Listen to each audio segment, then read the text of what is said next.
Hi, good afternoon, good morning, good evening, whatever time it is that you are watching this. My name is Nerissa Street. I am the founder of Be Your Own Answer, a strategic storytelling agency and all around good company. And today we're going to be talking about redefining good. Yay! So, what is redefining good? I believe that redefining good is a way that you can bring joy back to the community that you serve. So, as a storyteller, because that's what I do everything from pitches to proposals to television productions. As a storyteller, I've learned that the language you use is everything. And so, what I've found in working across those sectors television, stage, nonprofit, and culture is that the right words can clarify, can connect, and can cure. What I've also found in serving the community is there are certain words that are kind of buzzwords in the work that we do.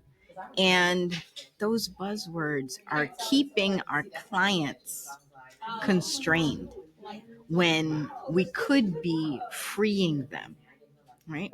So, in this video, I'm going to talk about some of those buzzwords and I'm going to encourage you to redefine them. I'm just going to share my new definitions for these words. Okay? Number 1, redefine mission.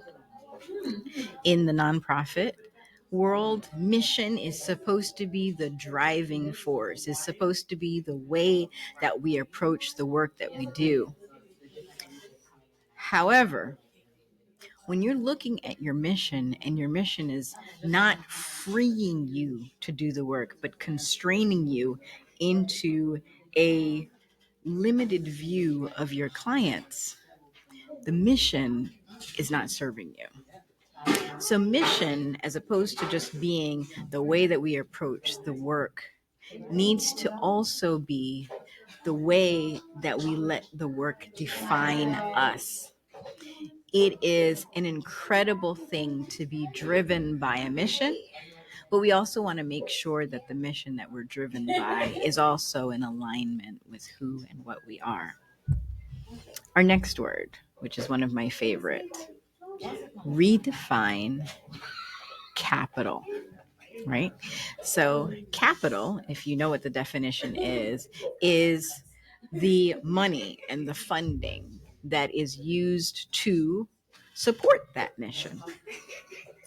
And traditionally, we've defined capital as funding, specifically dollars in hand, the way that you can do the work with the currency, right? But capital can also be intellectual. Capital can also be emotional. Capital is the resource that you have to execute the mission.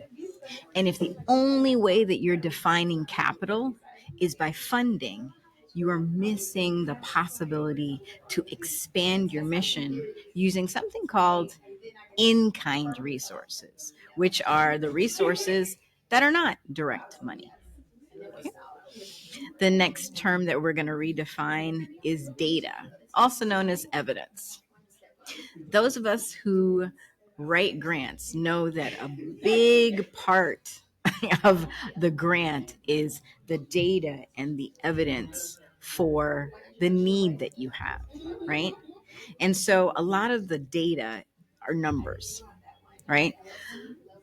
The numbers mean very little to impact. And we'll discuss defining impact in a little bit. But data shouldn't just be what's called quantifiable. It should also be qualitative, right? And quantifiable is how many people walked in the door, how many people were served by the meals that I gave or the information that I gave. Qualifiable data is how many lives were touched and in what way. Were you able to change behavior? What are the stories that come back about how the work that you did for somebody moved the needle in their life? And let me tell you something. If you're applying for funding, money follows emotion. And if all that you're doing is putting across the table a bunch of numbers about the work that you're doing, you're really not going to be hitting the funder who, to be very honest, when they're looking at these grant applications or these RFP proposals in front of them, they need to feel something when you're working with them. So redefine data and evidence. Next, I'd love for you to redefine the word sustainability. In the nonprofit and the social impact world, sustainability is something that is thrown around, and it has two different meanings. One of the meanings that it has, especially with climate change and all the things that are happening with the environment, sustainable has a lot to do with, is the work that you're doing benefiting or destroying the community, right? And sustainable work is the work that benefits your environment. Great. In the nonprofit sector, on a general basis, sustainability is also about, is the program that you're doing something that after the funding is over will continue to run and will continue to be able to attract resources from the community? Sustainable needs to also mean, and this is how we're redefining it, does it nourish you? Because if it's not enough for it to benefit the environment, and it's not enough for it to be something that can run in your organization, but when you are doing this particular work, are you able to sustain it? Does it nourish you? Are you in some way, shape, or form getting satisfaction and fulfillment? You cannot sustain something that you don't enjoy. That's the long and the short of it. And even if your nonprofit organization is doing work that can go on ad infinitum, if you don't love what you're doing, it's going to burn you out. So sustainability now has to be that it's not going to burn you out as the founder. Next, I want us to redefine the word community. Now, in our grant proposals or any of the work that we're doing, they talk about community using a demographic lens. And demographic means, who are the people? Is it women? Is it men? Are they old? Are they young? Are they in a particular neighborhood? What are where do they live, right? So demographics is really about the way that you can see the person on the outside, right? But community is about like-minded people.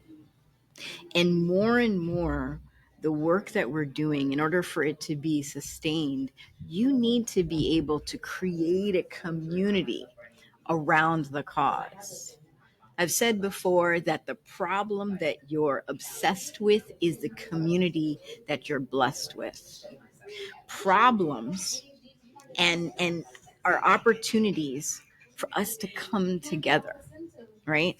And so when you're looking at the community, yes, of course, there are ways that we are linked by the trauma that we've experienced. And there are ways that we are linked by how it is that we show up on the outside. We need to be looking at community as the ways that we are linked in our joy and the solutions that we're here for. Right? A few more. I'd like you to redefine impact. Impact is how many people did we serve and how did we move the needle and what behaviors did they change? You'll know that impact is something that you need to bring to your grant proposals. It's something that you need to bring to evaluation. But impact also needs to be, how is your community and your personal organization, how is it fulfilled by the work that you're doing? I don't care how many people you've brought into your workshop, into your resources, how many meals you've handed out, how many children you've served. If your own organization is not impacted, if you are not feeling fulfillment from the work, you're doing it wrong.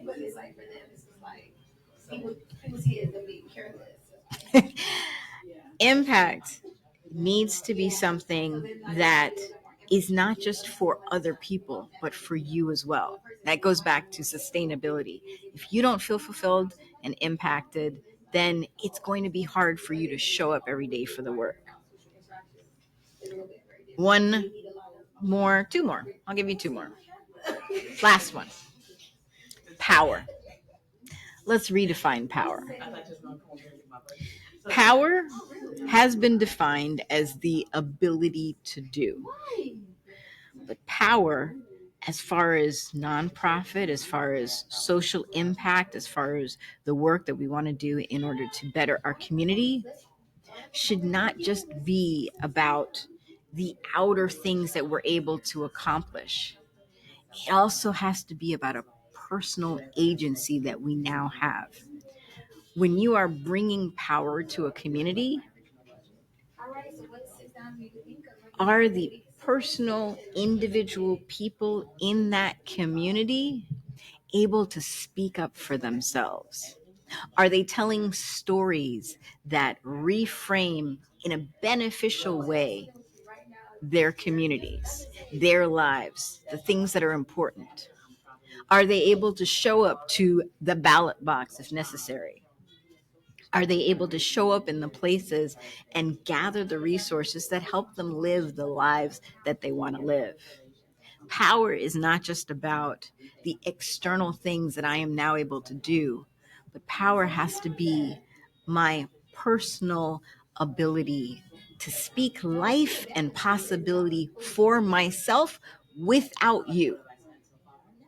When you are done with me, when you are done serving me, can I now serve myself? That is power. And last, let's redefine joy. Joy is actually, this is so interesting. When you look up the word joy and you look up the etymology, and etymology means the origin of the word, joy actually comes from a word, a very old word, shine, sparkle. Are you able to find the light in the work that you're doing? Are you glowing? Are you sparkling when you do this work? Your joy shouldn't just be about, oh, I'm fulfilled and I'm doing this work, and I get the joy out of what other people do. Joy should be lighting you, should be easing your burdens, should be fulfilling you.